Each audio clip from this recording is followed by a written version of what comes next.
Hello les amis, j'espère que vous allez bien. Donc aujourd'hui dans cette nouvelle vidéo, je vais vous dire pourquoi il faut plutôt s'occuper de vous plutôt que de votre patron. Mais avant, si ce n'est pas déjà fait, je vous rappelle que vous pouvez recevoir gratuitement ma sélection de livres sur l'indépendance financière en cliquant sur le bandeau qui apparaît sur la vidéo. Donc effectivement, quand on démarre un petit peu dans la vie active ou lorsque l'on trouve un CDI, en fait on a tendance à tout donner pour son boulot et à son patron afin de monter dans l'organigramme de l'entreprise ou d'avoir une augmentation, ce qui est bien normal. Sauf que faire ça, en fait, ce n'est pas forcément une bonne idée, tout simplement parce que, en fait, vous oubliez quelqu'un, et ce quelqu'un, en fait, c'est vous. Et c'est ce que on va voir donc dans cette vidéo, pourquoi il faut s'occuper plutôt de vous, plutôt que de votre patron. Donc c'est vrai que quand on est à fond, en fait, dans son boulot, on pense toujours à celui-ci, et puis on a tendance en fait à s'oublier, mais aussi sa famille, et pourtant c'est très important. Effectivement, si vous êtes marié, si vous êtes en concubinage, et même si vous êtes, et surtout si vous avez des enfants, en fait, lorsqu'on est un petit peu à fond dans son boulot, on a tendance un petit peu à passer moins de temps avec eux, ce qui n'est pas très bon. Ou si vous n'avez pas d'enfants, ou si vous n'êtes pas marié, enfin si vous n'avez pas de concubin ou de concubine, même que ce soit ses parents ou ses frères et sœurs, par exemple, on a tendance donc à moins les voir quand on est à fond dans son boulot. Et pourtant, en fait, c'est très important. Et il y a aussi autre chose que l'on a tendance en fait, à oublier, et que souvent on ne pense généralement pas, en fait, c'est de s'occuper de ses affaires à soi.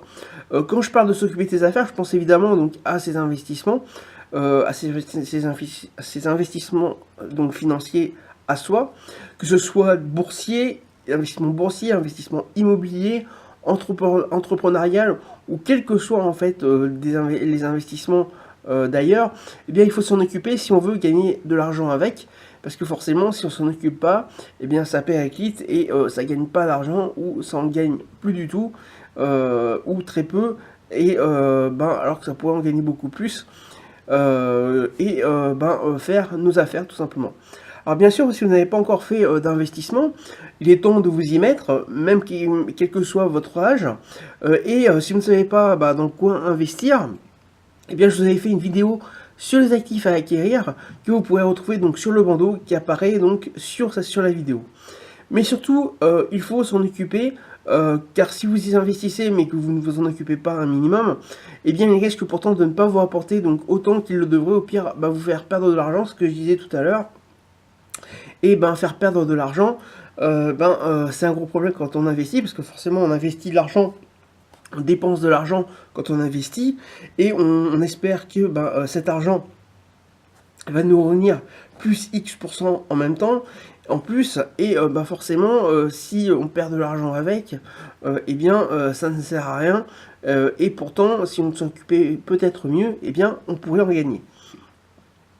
De plus, j'en ai déjà parlé également dans d'autres vidéos, mais vos investissements sont également une sorte de sécurité en cas de gros coup dur. Imaginez que vous soyez licencié du jour au lendemain, vos investissements vont vous servir donc à atténuer le choc financier. Parce qu'effectivement, si vous vous retrouvez au chômage, même en étant indemnisé, ça sera, ça sera pardon, pas forcément pareil que votre dernier salaire. Et si par exemple vous avez un loyer que vous touchez de votre bien immobilier que vous avez investi, ou des dividendes en bourse, ils peuvent vous permettre de continuer à garder votre train de vie, ou même de vous garder la tête hors de l'eau si jamais vous n'avez pas d'indemnisation de Pôle emploi après votre licenciement. Donc il est quand même important d'investir, parce qu'effectivement si vous n'avez pas d'investissement, la vie future risque d'être compliquée si vous vous faites licencier. Donc arrêtez donc de vous occuper que de votre patron et que de votre boulot, mais occupez-vous aussi de vos investissements à vous, afin qu'ils vous rendent service, car ce n'est malheureusement pas votre patron qui vous rendra service le jour où, le jour où vous êtes par exemple licencié, ou vous avez un problème, c'est pas votre patron qui va vous aider donc à vous en sortir. Et même si vous n'avez pas de soucis de ce côté-là, investissez afin que vous ayez que vous puissiez améliorer votre train de vie, et puis vous permettre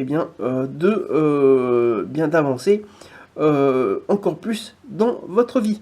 Donc voilà pour cette vidéo. Donc je vous rappelle que vous pouvez recevoir gratuitement ma sélection de livres sur l'indépendance financière en cliquant sur le bouton, sur le bandeau qui apparaît sur la vidéo.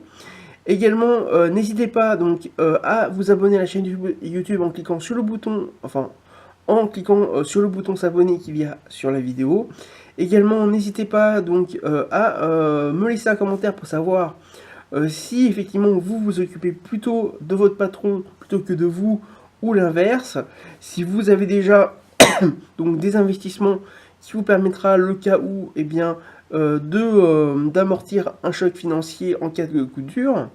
Également, n'hésitez pas donc à liker la vidéo afin donc si vous avez aimé la vidéo, ou pour me remercier des contenus gratuits que je vous donne régulièrement. Également, n'hésitez pas à partager la vidéo afin qu'un plus grand nombre puisse connaître et puisse également s'occuper plus de lui ou de soi-même que de son propre patron. Donc voilà pour cette vidéo, et je vous dis donc à très bientôt pour une prochaine vidéo.